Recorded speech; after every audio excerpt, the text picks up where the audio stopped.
Shri Ram, Shri Ram. The 5 mandaps that are there in this particular temple. The first mandap that you see, viewers, is called the Ranga Mandap, then there is the Nritya Mandap, then there is the Kudu Mandap, and then there is the Garbhagriha, and then there is the Shikhar of the temple. Of course, a lot of thought has gone into the construction and the design and architecture of the temple, and I will come to the nitty-gritties of that in just a moment. But if I can take this moment to understand from Mr. Rangarajan Narasimha. Mr. Rangarajan, thank you so much firstly for taking our time to do this with us. If you could, sir, explain to our viewers what the 5 mandaps actually signify. Jai Shri Ram. Congratulations to all Sanatana Dharmis on the deserving place for Shri Ram at Ayodhya to start with, and may this start a new era for Sanatana Dharma itself. Rather than explaining what the mandap is, I would like to try to say what are the shastras that is behind the shastras mean the science behind construction of a temple in general. Okay. As far as Ayodhya is concerned, I understand that it is based on a shastra called Pratishta Mauktika. I have not read this shastra. It is nearly about 500 pages. I have recently got it a couple of days back, and I am starting to. Most of these shastras which talk about building temples and the consecration, etc., are very similar in nature. They only differ based on the sampradaya that they represent, the gods that they are that are going to be installed in those temples, and the type of temples that are built. Otherwise, conceptually they are all the same. So I come from South India, where Agama Shastras are still existing and still in practice, where almost all the temples that are there in South India are running as per the Agama Shastras. The Shastras means they are all, like I said, it's a science, it's a set of rules governing right from the selection of the place where the temple is to be built, the kind of temple that is to be built, the kind of murti that is going to be residing in that temple, and the kind of pujas, the kind of rituals, the kind of utsavas that is supposed to be performed, and how the temple, etc., is to be maintained. And it's a whole gamut of various aspects of temple management, basically. And these shastras start from identifying a place where a temple must be built. Typically, a temple will be built in a place where gold can be found beneath the earth. That is supposed to be the Uttamottama, that is the best of the best places. Most of the Swayambhakta Kshetras are believed to be built like that. The olden temples are all believed to be built like that. Nowadays, most of the temples, when people build, they put gold underneath the foundation and then start building it, just to ensure that they satisfy one aspect of it. This is some nitty-gritty, basically. Okay. From the top of the Nritya Mandap, where you can see some of the designs on the floors as well. And a lot of emphasis, Mr. Narasimha, is of course on the round shapes, on the circle. And I'm sure that holds great significance as well. So if you could perhaps shed some light on that aspect, sir.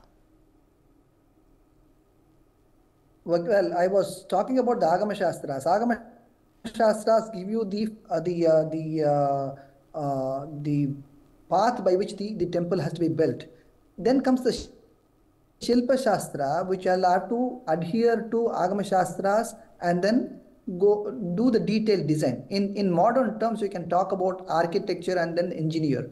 So what has happened is, once the Agama Shastras have said this is how the temple must be built, 3 floors, and so such and such sannidhis must be there, such and such vigrahas must be installed and consecrated. The Shilpi, that is the sculptor, is given a free hand to depict the sampradaya and all the related things related to the sampradaya. So I think the architect, the modern day architect, has used his imagination to build a dome-like structure. If you look into temples in South India, every temple will be different. Something will be square, something will be half semicircle, something will be a circle, etc., etc. And different types of things are there. All these things, the child was sculpted the temple. South India has got tons of temples, and each temple is different from the other. None of them are repetition of the other, of the one you can see. So, in my opinion, whatever you see, the sculptures, the beautiful sculptures, etc., is the child of the sculptor. If you come to Sri Rangam from where I am, the whole temple, even UNESCO has in 1969 has got a report which says very clearly that in Sri Rangam you cannot see beautiful sculptures at all. You know why? Because the purpose of a devotee to come inside a temple is to have darshan of Lord Ranganatha, who is actually the Kuldeva of Sri Ram right now actually. So the architect who designed Sri Rangam wanted every focus to be on the main Lord, Sri Ranganatha, and not wander here and there. And so he designed it that way. But if you go to Madurai Meenakshi Amman temple or another temple in Tamil Nadu like Kanchipuram Varadaraja Perumal temple, you can see beautiful sculptures sculpted everywhere, having different stories in the Itihasas and Puranas depicted in the entire place, so that you understand the purpose of yourself. Where are you? Who are you? What is your relationship with the God? And what are you supposed to do in your life? How are you going to elevate yourself from point A to point B? This is and then attain moksha. The concept of birth, death cycle will be depicted in different ways as per the imagination and the creativity of the sculptor. And Right. that is what you see in probably in this temple also, where the sculptor was given a free hand to display his mastery over this to the art basically. Absolutely. I'll come to you in just a moment once And again, sir. Yes. Yeah, and it is right for the sculptor to come and tell us why he has put in certain things in certain place. For example, if I have to quote Sri Rangam, there is one Sannadhi called Venugopala Swami Sannadhi, in which there is beautiful sculptures. Only one Sannadhi of 156 acres, about 200 square feet of area is what have wonderful sculptures. The entire sculptures around it depicts Tirupavai, one of the songs sung by Andal Nalvar, and it completely depicts all the 30 songs that is there in that. So it depends on what has happened, how the sculptors are sculpted. In Angkor Wat, if you go, one full hall will have Ramayana, another one full hall will have Mahabharata, another Right. full hall will have Vishnu Purana, and the fourth one will have the history of the kings that ruled Angkor Wat. So, I mean, it depends on, I have not seen the place, so I cannot say anything, but so I have to see how to do things basically. So, it depends on the sculptor basically. All right, I'll come to you in just a moment, Mr. Narasimha. But Mr. Ved, why exactly was a silver chhatra carried by the Prime Minister?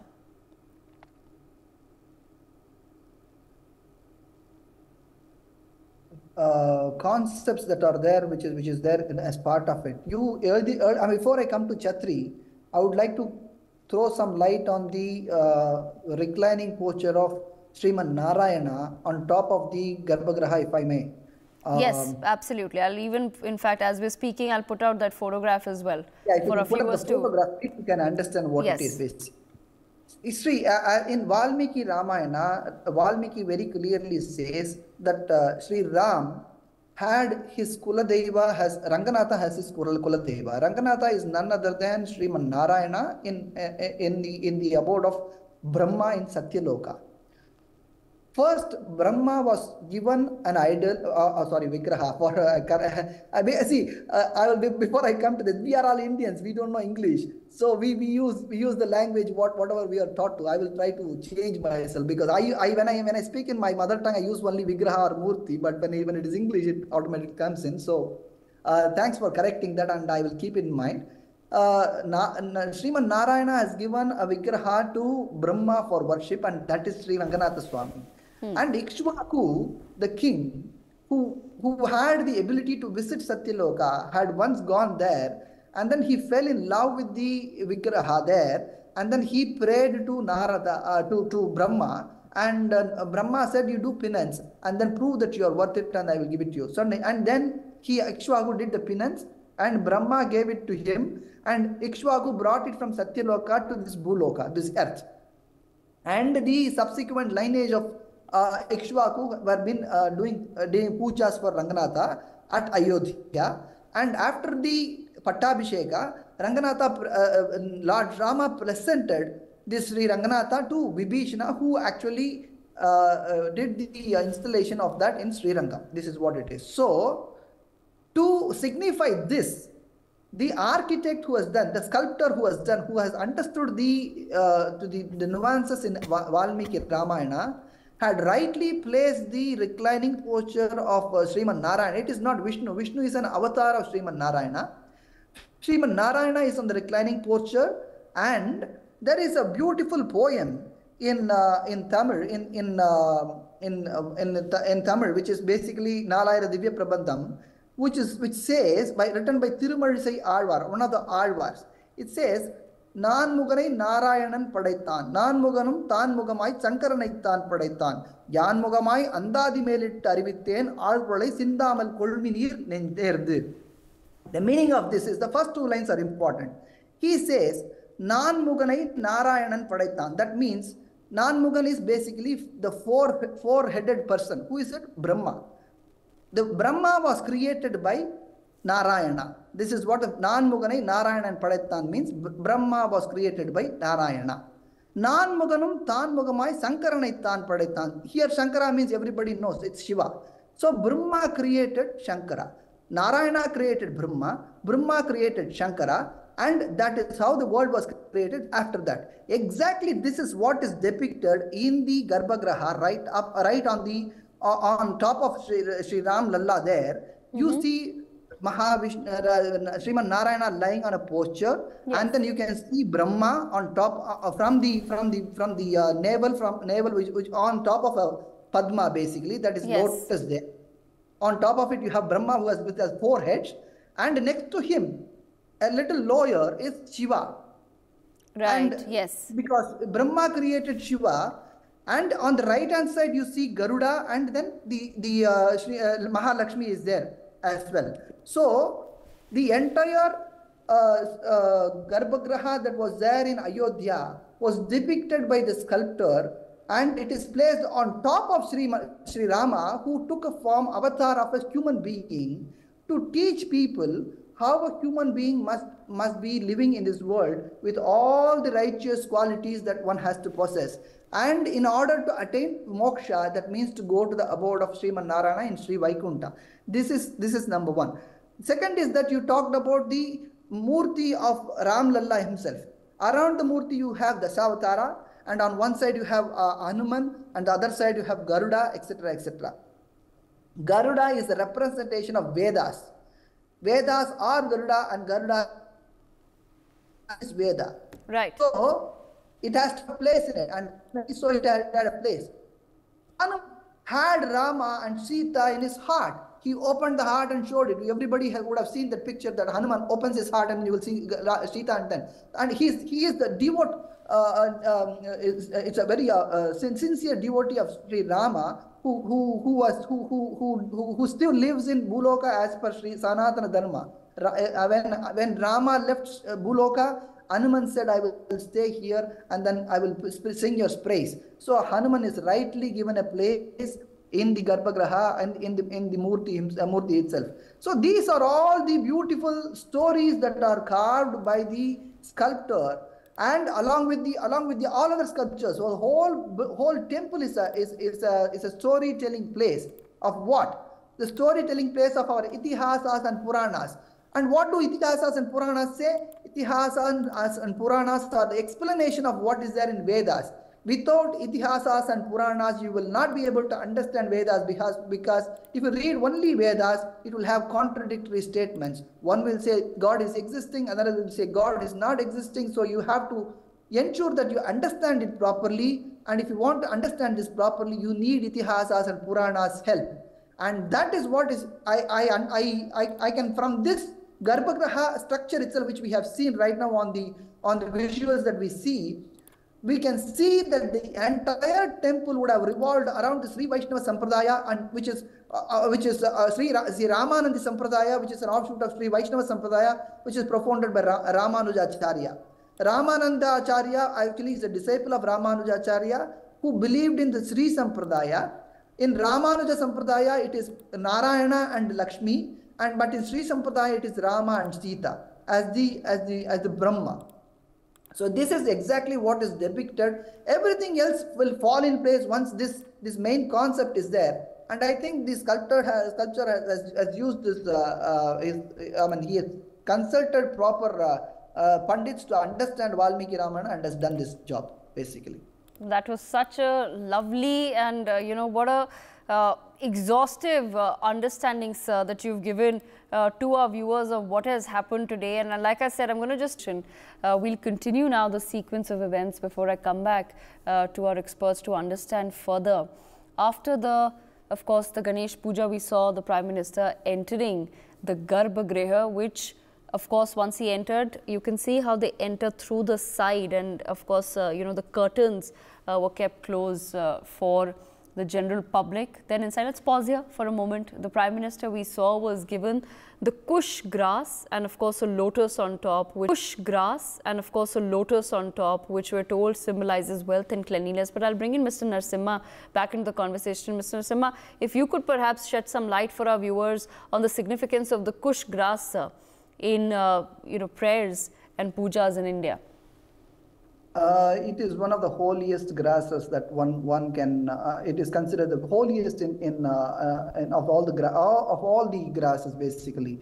The Sanatana Dharma, the Vedas require that kush grass is used for every spiritual purpose, every spiritual function that is to be there. Without the kush grass, it cannot happen. It purifies everything, is what we believe in.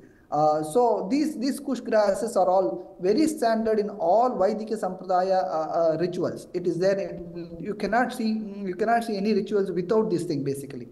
Absolutely. And so this is part and parcel of the rituals where you are supposed to be sitting on top of a kush grass or a deer skin or a tiger skin to get the to feel to be clean basically, both internally as well as externally. This is what it is.